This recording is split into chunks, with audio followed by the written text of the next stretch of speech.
Jimin kept his promise. He showed up not for promotion, not for the label's interest, and not to gain extra spotlight. He showed up because he had said he would.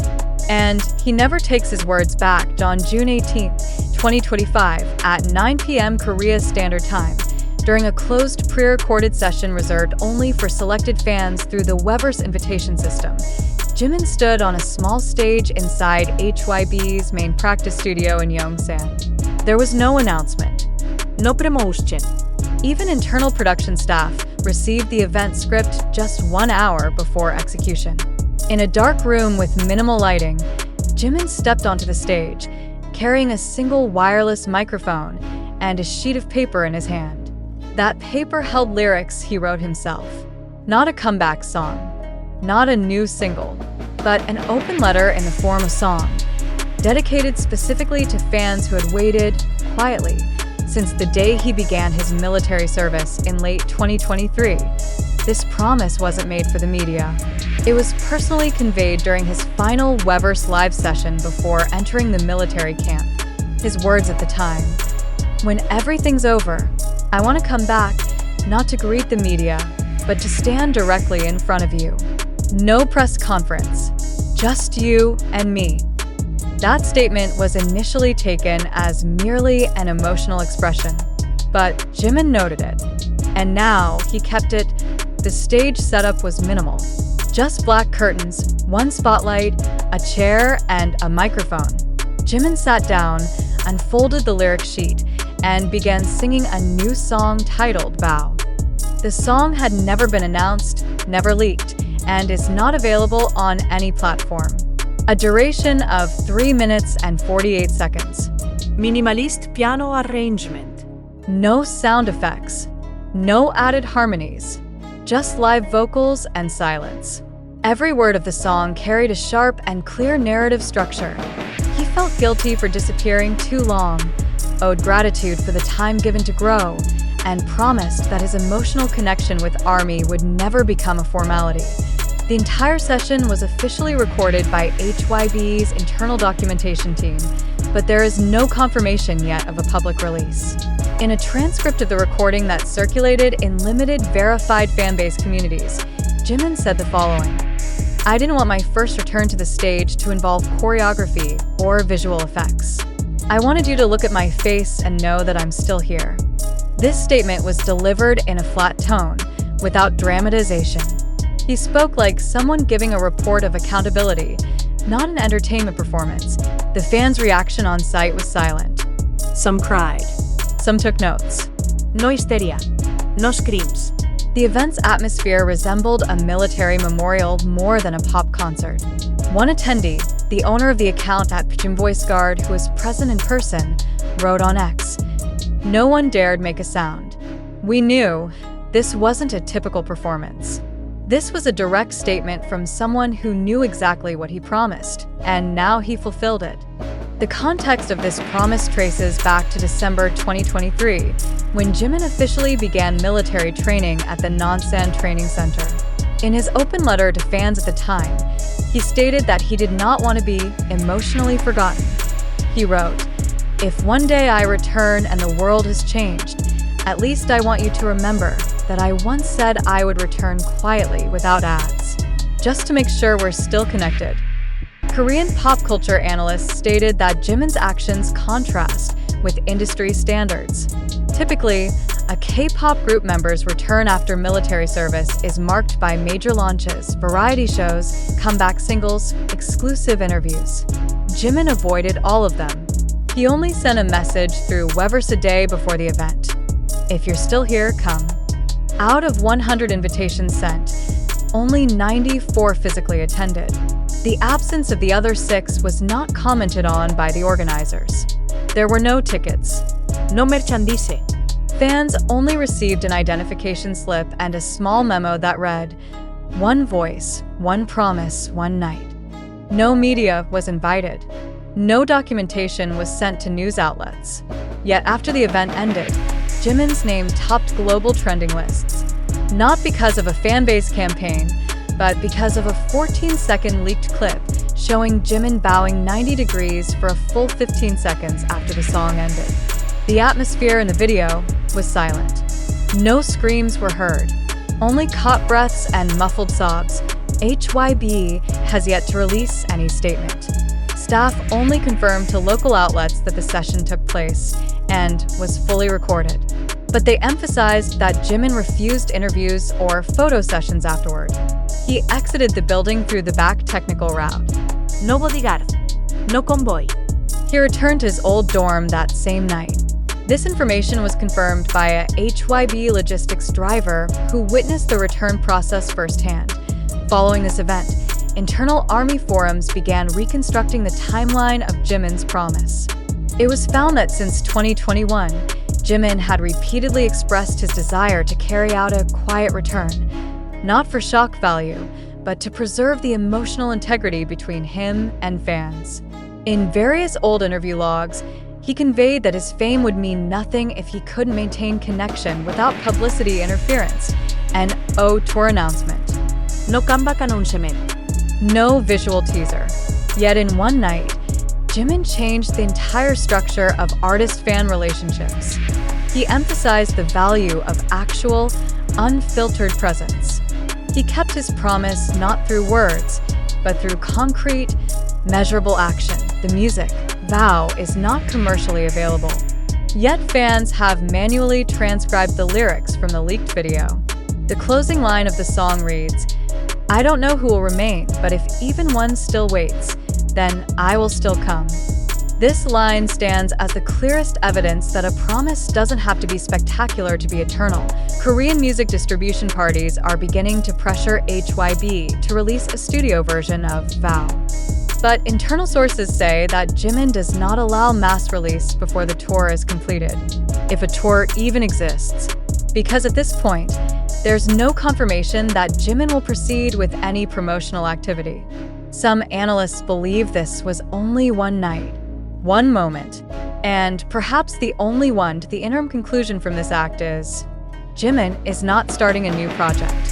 He is completing an old commitment, and he's doing it with a level of consistency rare in the global music industry. He doesn't speak much.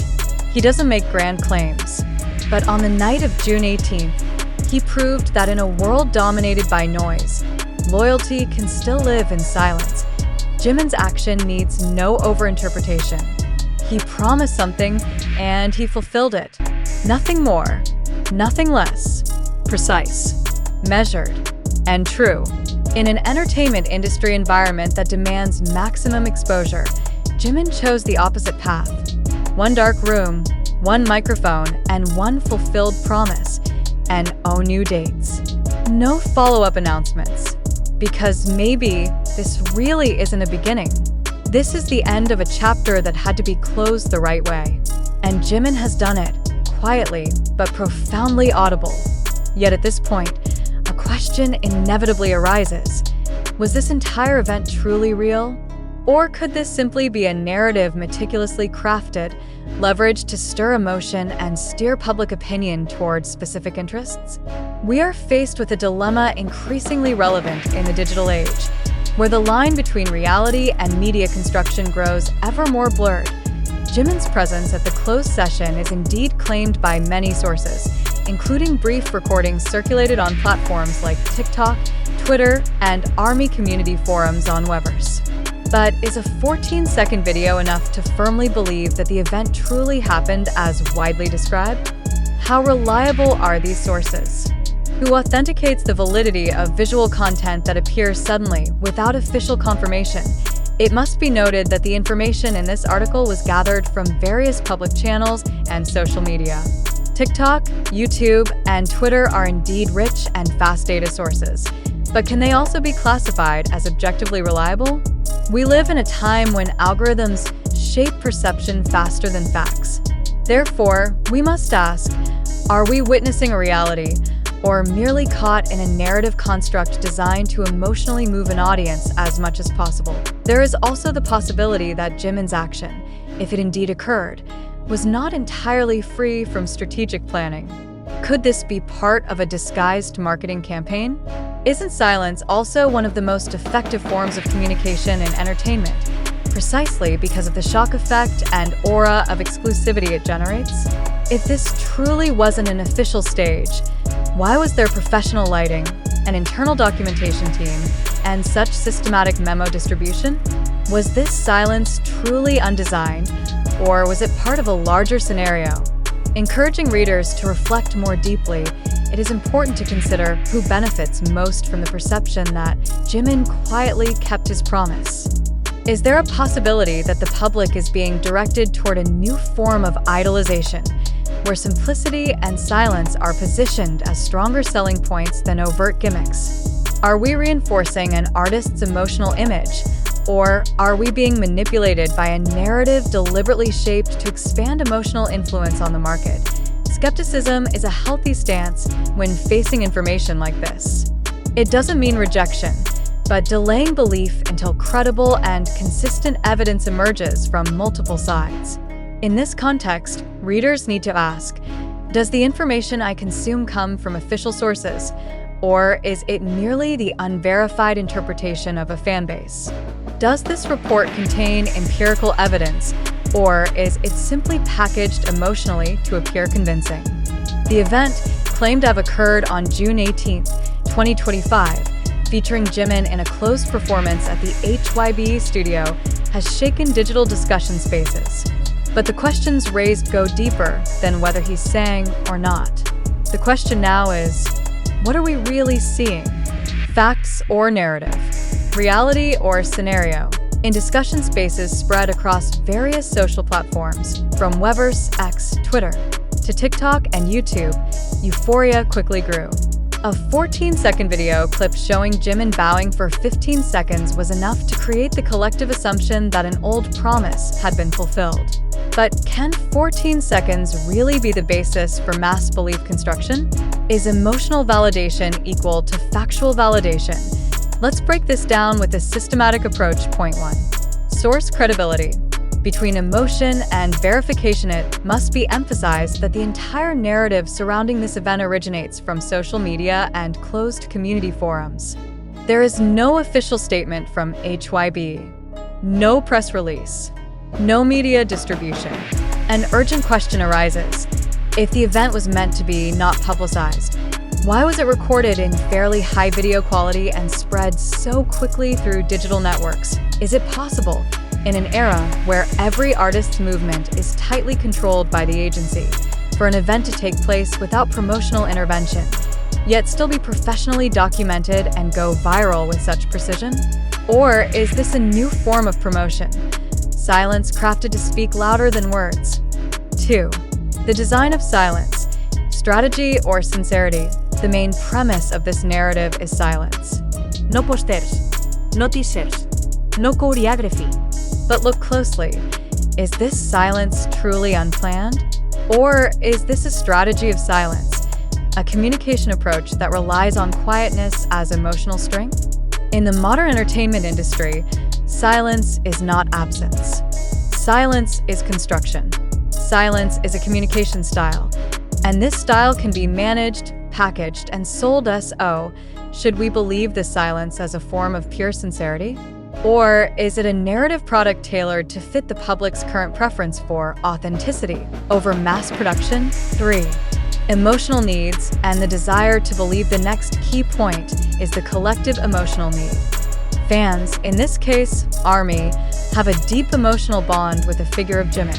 So, when the promise fulfillment narrative is presented, without structural validation, many feel emotionally satisfied. This raises a philosophical question. Does something become true because we want to believe it? Cultural sociologists call this confirmation craving, the desire to see what aligns with personal hopes. If the spread narrative touches on values of loyalty, faithfulness, and consistency, then critical resistance to the narrative weakens. We no longer ask, is this true? Instead, how beautiful if this were true. Point 4. Narrative inconsistencies. Questionable technical elements. Some technical elements of this narrative require closer observation. Professional documentation. If the event was private and not intended for publication, why was hybe's internal documentation division officially involved? distribution of physical memos and ID slips. Does it make sense that for an unpromoted event, HYB still printed physical materials with official labels? Existence of a script. It was said the event script was distributed only an hour prior. But if the event was truly spontaneous and emotional, why was a script needed at all? Do these elements indicate that the event wasn't as spontaneous as claimed? Is this a curated display of emotion meant to appear as sincere disorder? 5. Between public and private. The sentiment exploitation dimension events like this place us at the intersection between private territory and public space. When an artist states he wants to appear only for fans, not the media, but the appearance still ends up as public consumption, it must be questioned. Who truly controls this narrative? If the artist genuinely wanted to keep the moment intimate and exclusive, then why not ban all forms of recording? Why not confiscate all electronic devices on site? The fact that the video leaked indicates a system gap. And in an industry as strict as HYB, such gaps are rarely unintentional. 6. Weighing the intent, promise, or strategic maneuver. Is this a form of fulfilling a long-standing personal promise? Or is it possible that this narrative about promise, silence, and sacrifice is part of a larger maneuver? The entertainment world today doesn't just sell music products, but emotional narratives. The stronger the emotion, the higher the market engagement. Jimin, known for a sensitive, loyal, and integrity-driven image, may well be the face of a new emotional strategy, subtle yet highly effective. When an artist no longer needs to speak and a single silent 14-second video triggers a global digital explosion, then we must ask, is this still art or a strategic communication technique disguised as art? 7. The role of algorithms. Machine-shaped reality. It must also be noted that collective perception is now heavily influenced by digital algorithms. When the video appeared on TikTok and trended on Twitter/X, its exposure and perception didn't occur naturally, but through repetition patterns controlled by data distribution systems. So we must ask, are we witnessing truth, or just seeing what the algorithm wants us to see? If digital distribution systems favor emotional, silent, and seemingly sincere content, then events like this will always be prioritized in their spread. At this point, public trust can be easily manipulated. Critical questions for the reader: do you feel certain that this event truly occurred as described? Where does your belief stem from? Facts or emotions? Who benefits the most if the public believes Jimin fulfilled a promise in silence? Is it possible that silence, in this case, is a new form of strategic branding? If you were a global entertainment agency manager, wouldn't this be the most effective promotional method? Because it doesn't look like. 1. Interim conclusion. Don't believe too quickly. It must be emphasized that this writing is not intended to deny anyone's emotional experience. But we must not let emotions outweigh the need for verification. In the post-truth era, even seemingly sincere information can be systematically produced to build influence. If it's true that Jimin did this with no hidden motive, then he deserves appreciation. But if this is part of a highly sophisticated strategy, then we must realize the entertainment world has entered a new phase, where not only music is curated, but silence as well. Ultimately, we return it to you, the reader. Are you seeing reality or being led to believe a carefully constructed narrative? Don't believe too quickly. Don't stop asking questions. When a narrative touches the deepest emotions of its audience, logical validation is often sidelined. It is at this point that fanaticism slowly grows, not as crude extremism, but as a subtle attachment to something personally meaningful. In the context of Jimin's so-called gimmick-free performance, we must honestly ask, is this really about Jimin, or about the sense of ownership fans want to affirm? Contemporary fanaticism isn't just about hysteria or posters on bedroom walls. It lives in the form of emotional devotion to personally meaningful symbols of connection. When an artist promises to return in silence and then appears to fulfill that promise, fans feel a confirmation of all their emotional and time sacrifices during the hiatus. But does that confirmation come from an objective event? Or from a narrative that pierced through the collective shield of criticism? The main question: if this entire narrative turns out to be constructed narratively and not factually, are the fans' feelings still valid? Should we distinguish between emotional and factual experience? Part 3: Narrative structure and silent engineering in Korean media culture. Korean pop culture, or more broadly, Hallyu, has built a reputation as one of the world's most sophisticated media systems in managing public perception. Their production skills aren't limited to music and drama, but also in managing public personas. An artist's narrative is shaped not only by their personality, but by the strategies of creative teams, marketing directors, and distribution algorithms. So when we are faced with an event like Jimin's unpromoted and unmediated appearance, we must ask, did HYB truly arrange nothing? Or is this a complex scenario that's most effective because it minimizes market expectations? The model of an artist returning quietly to fulfill an old promise is a psychologically powerful narrative. It's not just an act, it's an existential statement. It says, "I'm not part of the industry. I'm still human and I remember you." In an industry that often produces emotional disconnection, a message like this becomes rare. And because it's rare, it holds great value. But if all this turns out to be designed, then we are witnessing a new form of emotional marketing. A marketing strategy based on human values, manipulated to create absolute loyalty. Part 4: Ethics of representation. Can silence be manipulated? This point is crucial to address. We must trace the fine line between sincerity and orchestration. Can silence be the most effective form of manipulation? The answer is yes. Precisely because silence says nothing, it opens a vast space for interpretation.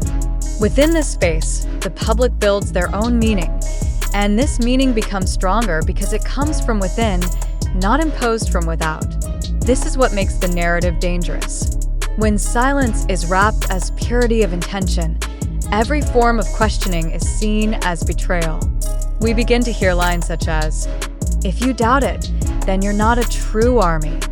He doesn't need proof because his sincerity is already felt.